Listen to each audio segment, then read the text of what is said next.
बिहार में सीमांचल का पूरा इलाका दक्षिण पंथ की राजनीति करने वाले बीजेपी के लिए मुफीद नहीं माना जाता है। बावजूद इसके बीजेपी ने सीमांचल में अपनी मौजूदगी दर्ज कराई हुई है। आप 2019 के लोकसभा चुनाव का परिणाम देख लें, बात समझ में आ जाएगा। सीमांचल की एकमात्र किशनगंज को छोड़कर बाकी सभी लोकसभा सीट पर एनडीए का कब्जा है। सवाल उठता है कि ऐसे कैसे हो जाता है। सीमांचल के समीकरण के हिसाब से तो बात बिल्कुल समझ में नहीं आती है, पर जब आप समाजवादी कुनबे के एरोगेंट को देखेंगे तो बात समझ में आते देर नहीं लगेगा। अब लोकसभा चुनाव 2024 के लिए समाजवादियों ने सीमांचल में जो व्यूह रचना की है, इसको ठीक से समझिए। एक एक पहलू गौर करने वाला है। बहुत ही रोचक, दिलचस्प और सटीक जानकारी लेकर आया हूं। आप वीडियो के साथ अंत तक बने रहिए।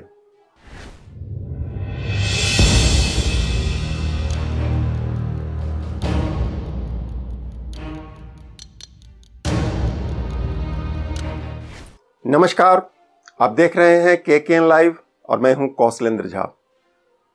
खबरों की खबर और लीक से हटकर खबर के सेगमेंट में आपका स्वागत है। हम बात कर रहे हैं सीमांचल की। कहते हैं कि समीकरण के हिसाब से देखें तो सीमांचल को समाजवाद का या यूं कहें तो आरजेडी का गढ़ माना जाता है, पर नतीजा पर गौर फरमाएं तो सीमांचल की अधिकांश लोकसभा सीटों पर एनडीए का कब्जा है। किशनगंज को छोड़कर सभी लोकसभा सीट पर वर्ष 2019 के लोकसभा चुनाव में एनडीए ने परचम लहरा दिया था। जानते हैं ऐसा क्यों होता है? क्योंकि अधिकांश लोग हेलीकॉप्टर और भीड़ को देखकर जीत के प्रति अति उत्साहित हो जाते हैं। बाद में जब परिणाम पक्ष में नहीं आता है, तब लगने लगता है कि जरूर ईवीएम में गड़बड़ी हो गया होगा। पर पराजित होने वाला अपने गिरेबान में झांकने की जुर्रत कभी नहीं करता। अब आप 2024 के लोकसभा चुनाव को ही देख लीजिए। आज हम समाजवादियों के दुखते हुए नब्ज को टटोलेंगे। सिर्फ टटोलेंगे नहीं, बल्कि खोलकर आपके सामने रख देंगे। आपको शायद मालूम ही होगा कि सीमांचल मुस्लिम बहुल इलाका है और मुस्लिमों का बड़ा वर्ग आरजेडी या यूं कहें तो इंडिया गठबंधन के साथ मजबूती से खड़ा है। बस यहीं से खेला शुरू हो जाता है।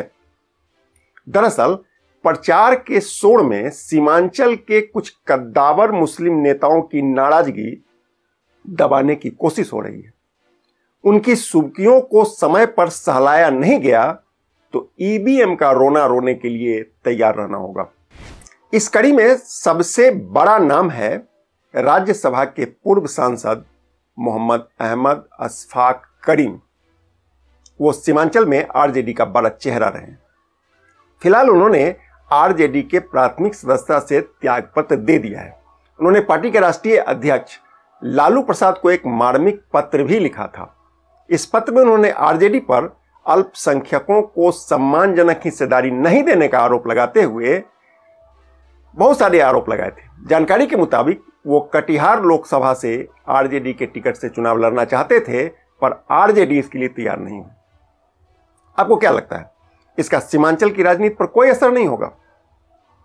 हो सकता है आपके पास इसके अनेक तर्क हों, पर इससे होने वाले नुकसान से इनकार नहीं किया जा सकता। दूसरा उदाहरण है मोहम्मद सरफराज आलम।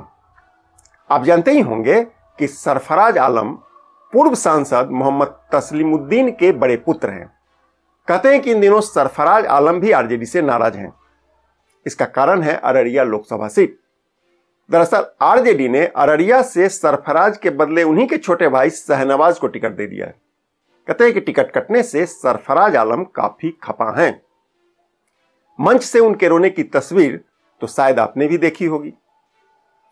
आरजेडी के पास टिकट काटने का अपना तर्क होगा, पर क्या इसका सीमांचल पर असर से इनकार किया जा सकता है? बिल्कुल नहीं। इधर सीवान में हिना साहब राजद से नाराज चल रहे हैं। वो भी मोहम्मद शहाबुद्दीन की पत्नी हैं। शहाबुद्दीन तो अब इस दुनिया में नहीं रहे, पर अपने जमाने में बिहार की राजनीति में मुस्लिमों का वो एक बहुत बड़ा चेहरा हुआ करते थे। आज भी मुस्लिमों का एक वर्ग उनको अपना मसीहा मानता है। ऐसे में उनकी पत्नी यानी हिना साहब के आरजेडी से नाराज होने की खबरों को हल्के में लेना, क्या यह मानकर चला जाए कि परिणाम पर इसका कोई असर नहीं पड़ेगा? इस बीच आरजेडी ने भी डैमेज कंट्रोल करने की कोशिश तेज कर दी है। महबूब अली कैसर आरजेडी में शामिल हो गए हैं। हालांकि वो आरजेडी को कितना लाभ दिला पाएंगे यह देखना अभी बाकी है। हालिया वर्षों में असद उद्दीन ओवैसी ने भी सीमांचल में अपनी पैठ बना ली है। हालांकि लोकसभा चुनाव में इस बार ओवैसी का फैक्टर सीमांचल में बहुत प्रभावकारी होता हुआ दिख नहीं रहा है। कहते हैं कि बीजेपी ने उनको यानी ओवैसी को हैदराबाद में घेर लिया है, लिहाजा ओवैसी अपना अधिकांश समय इन दिनों हैदराबाद में गुजार रहे हैं। हैदराबाद को लेकर केकेएन पर मैंने विस्तार से एक वीडियो बनाया हुआ है, डिस्क्रिप्शन में उसका लिंक मौजूद है, आप चाहें तो उसको देख सकते हैं। कहते हैं कि आरजेडी का कोर वोट MY समीकरण पर आधारित है। MY मतलब मुस्लिम और यादव। गौर करने वाली बात यह है कि मुस्लिमों के साथ साथ यादव समाज के भी कई कद्दावर नेता इन दिनों आरजेडी से खफा बताए जा रहे हैं। उनकी नाराजगी अब खुलकर सामने भी आने लगी है। मिसाल के तौर पर विनोद यादव को ले लीजिए। नवादा सीट से लोकसभा का टिकट नहीं मिलने से वो काफी नाराज है। कहा तो यहां तक जा रहा है, अंदर खाने आरजेडी के कई विधायक उनके साथ हैं। इसी तरह राजीव रंजन और पप्पू यादव ही नहीं बल्कि गैर यादवों के बीच भी एक जानी पहचानी हस्ती हैं। सीमांचल सहित पूरे बिहार में इनके समर्थकों की संख्या है। पप्पू यादव कांग्रेस के टिकट पर पूर्णिया से लोकसभा का चुनाव लड़ना चाहते थे। उन्होंने इसके लिए अपने पार्टी का कांग्रेस में विलय भी किया, पर पूर्णिया की सीट आरजेडी के खाते में चली गई। पप्पू यादव के बार बार गुहार लगाने के बाद भी आरजेडी ने पप्पू यादव के लिए पूर्णिया नहीं छोड़ी और बीमा भारती को पूर्णिया से टिकट देकर मैदान में उतार दिया। अब पप्पू यादव पूर्णिया से निर्दलीय चुनाव लड़ रहे हैं। साथ में आरजेडी सुप्रीमो लालू प्रसाद पर परिवारवाद का आरोप भी लगा रहे हैं। इस बीच खबर आ रही है कि पूर्णिया में आरजेडी के उपाध्यक्ष देवेंद्र यादव ने बगावत कर दिया है। वो खुलकर पप्पू यादव का समर्थन करने लगे। पूर्णिया को सीमांचल का द्वार कहा जाता है।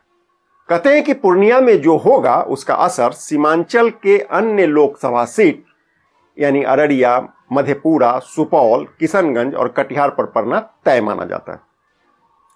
इसके अतिरिक्त सीमांचल में बनते बिगड़ते समीकरण का असर पश्चिम बंगाल को भी प्रभावित करता है।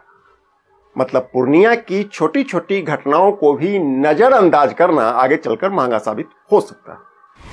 सभी को मालूम है कि बिहार में एनडीए का रथ रोकने के लिए तेजस्वी यादव ने कमर कस लिया है। ऐसे में तेजस्वी यादव को 2020 के विधानसभा चुनाव को याद रखना होगा। विधानसभा चुनाव के दौरान सीमांचल को लेकर आरजेडी के ओवर कॉन्फिडेंस की वजह से बिहार में आरजेडी की सरकार बनते बनते रह गई थी।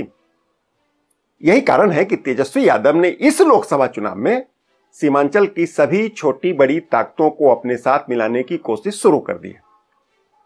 दूसरी ओर यानी एनडीए की ओर से केंद्रीय गृह मंत्री अमित शाह स्वयं सीमांचल सहित पूरे बिहार पर नजर गड़ाए बैठे हैं। हालांकि बिहार में आम चर्चा है कि बीजेपी के नेता भी ओवर कॉन्फिडेंस में हैं।